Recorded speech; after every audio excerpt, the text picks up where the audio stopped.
Dosimies noskaidrot, kā tad īstenībā jauniešiem iet ar zaļo domāšanu, šķirošanu un vai viņi to dara ikdienā.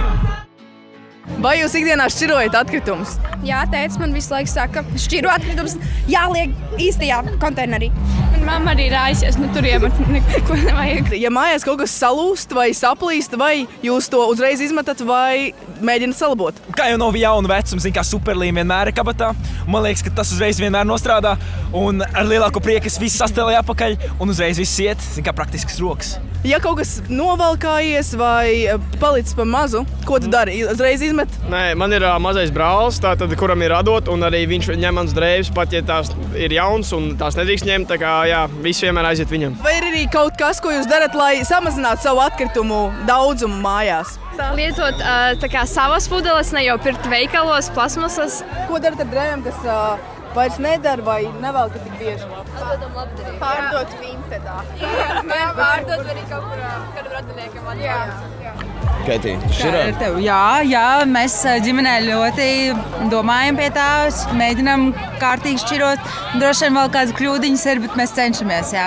Ja gribam dzīvoties tādā pašā skaistā pasaulītē, tad noteikti, jā. Skaista tā laka. Jā, neies jau te riepes tagad mest ārā, vai ne? Kas ir grūtākais šķirošanas procesā? Es īsti dažreiz nesaprotu, kur kas iedarās, un es gribētu iemācīties vairāk. Kas varbūt jūs pamudina šķirot?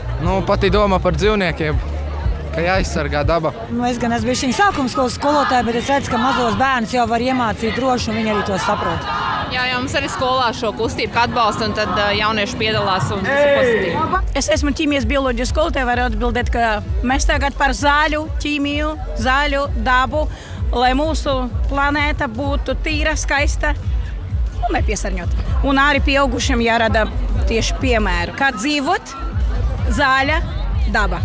Tā ir tiešām nozīmīga tēma, un es saviem jauniešiem arī saku, ka viņi būs tie, kas sakārtos pasauli, ko mana paudze ir aizcūkojusi, jo nav jau citas izdējas. Šī tēma man arī tiešām svarīga, patiešām. Viņi patiešām pievērš uzmanību atkritumu šķirošanai daudz nopietnāk nekā mēs pieaugušie. Viņi daudz atbildīgāk domā par maistiņiem, par pārstrādi, par visu, ko noteikti. Tas ir ļoti mainījies laika gaitā, jā. Ir skaidrs, ka jauniešiem interesē zaļais dzīvesveids. Daudzi šķiro un mēģina dzīvot ilgtspējīgi. Tāpēc tā tika turpināt. Tiekamies zaļajā jostā.